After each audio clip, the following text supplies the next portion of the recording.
Yo, what's going on? So today we're going to be using a vinyl sample to make a beat on the MPC One. We're going to take it back to basics. But I wanted to give a really helpful tip with something that I do when I'm trying to find samples on vinyl. And this is something you can do without even putting the needle on the record. It's a really good way to literally look at the record and it'll give you a sense of where you're going to find chops on it. I'm going to grab a pad and paper so I can demonstrate this with a little doodle.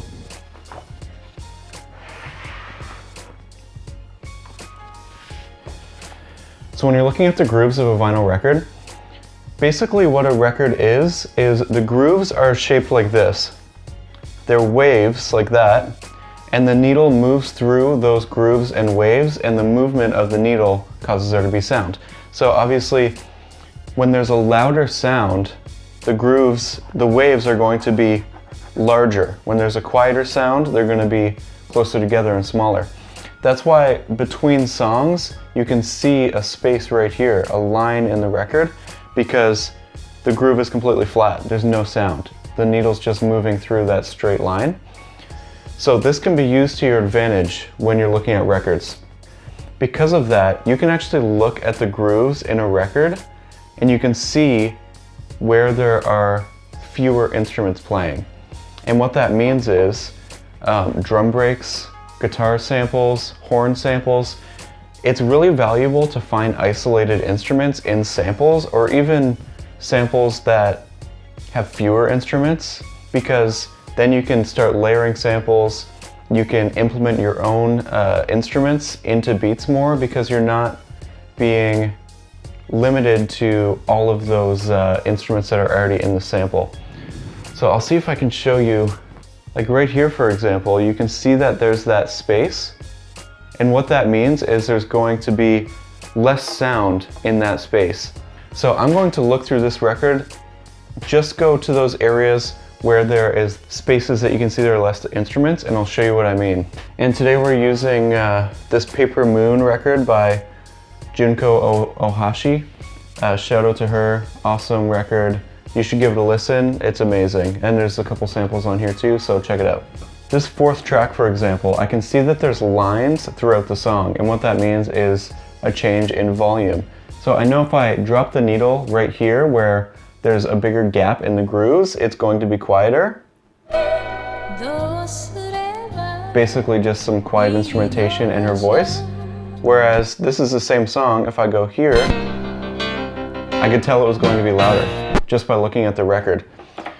So like I said, make sure you look at that even when you're in the record store, because you'll be able to get a sense of maybe there's breaks on here, horn samples, there are going to be isolated instruments in those areas.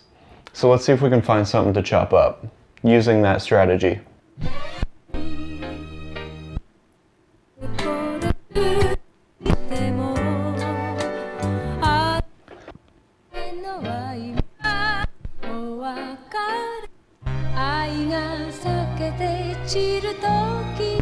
Okay, I have that sample recorded into the MPC and I got it all chopped up. I basically just did a really basic chop. There was those hi-hats at the beginning which were just kind of keeping time. So I literally just chopped up each square, started where one of those hi-hats hit. So I'll show you what I mean. You can hear at the beginning of each one of those samples, you have that little hi-hat. And that's just a really easy way to make sure that your chop is going to be on time. Then one thing that I do as well is while I'm playing those pads, I'll tap the tempo at the same time as I hit each one, and then that will tell you what your starting BPM is, and you can decide if you want to turn that up or turn that down based on the sample. So let's see what it's at right now.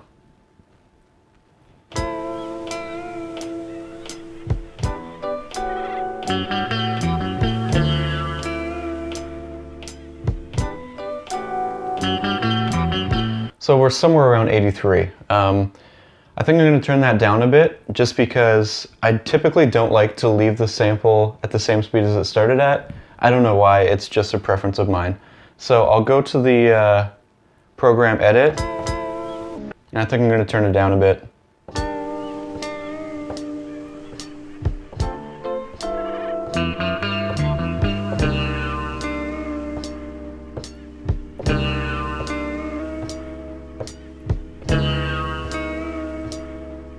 love that note. That sounds so sick.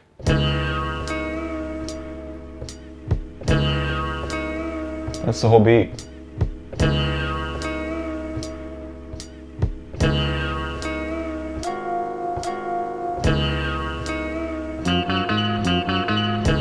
Oh. There's not a ton of drums in the sample already. There's actually just that hi-hat. So that leaves me a lot of space to decide what I want to do with the drum pattern. That's just one of the benefits of doing what I said and really trying to find those quiet sections of the record. You can find samples on there that will allow you to do that. Okay, let's record a pattern.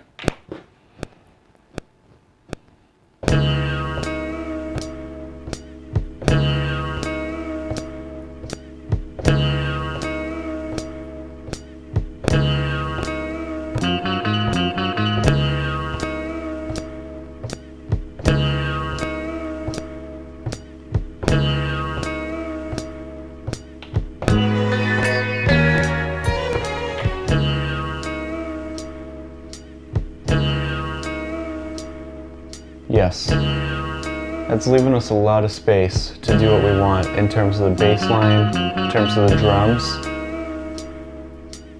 All right, I loaded up some drums on here. We don't want it to sound too quantized, but I'm gonna just record the snare quantized, and then that gives us something to work around, because if we do the whole thing unquantized, it's just more likely that you might make a mistake. At least if we have the snare, it's almost acting like a metronome for when we're recording everything else unquantized. So let's lay that in.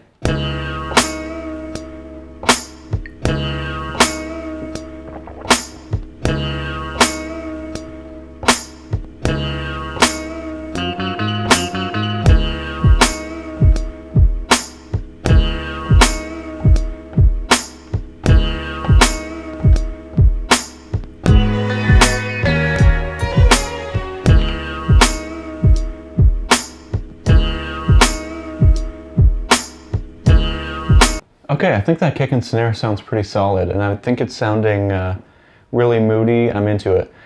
So let's add in some hi-hat, and I'll do that again on quantized, and then we'll add even more of that loose drunkenness to the drums and make them sound even more live. So let's see how that goes.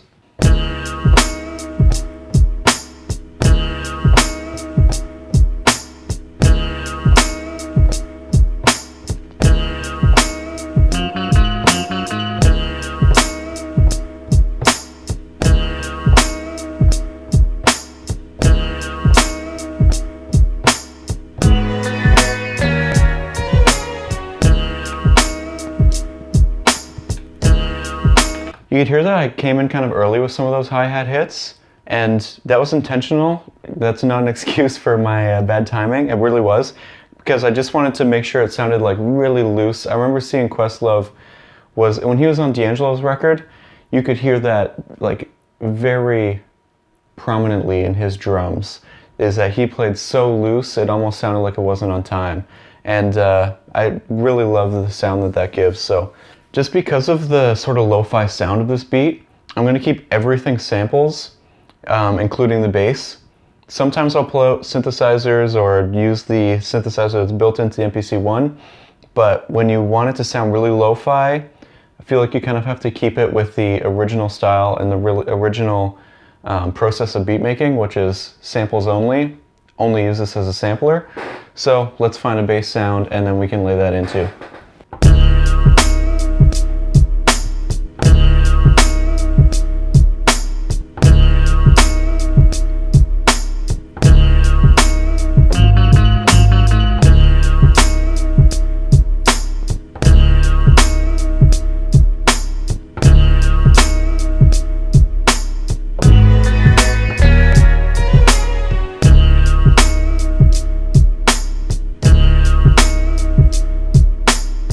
Is that what you would have done? Let me know in the comments.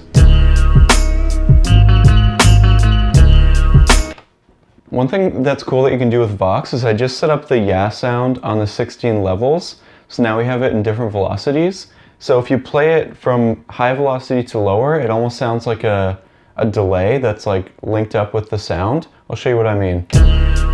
Yeah. you know? It adds a lot more texture to it. It's not just like a, yeah, it kind of sticks out. It lets it sort of come in heavy and then it pulls away and it sounds like a delay, even though we're controlling exactly when each hit's gonna happen and how loud it's gonna be. So I'll add that into one of the sequences. I'm gonna copy the sequence and then do that. That way it doesn't happen every single 8 bars. It's just whenever I want it to come into the beat, I can add that in once we sequence the song. So I'll make a new sequence and I can add that. Yeah, yeah, yeah, yeah, yeah.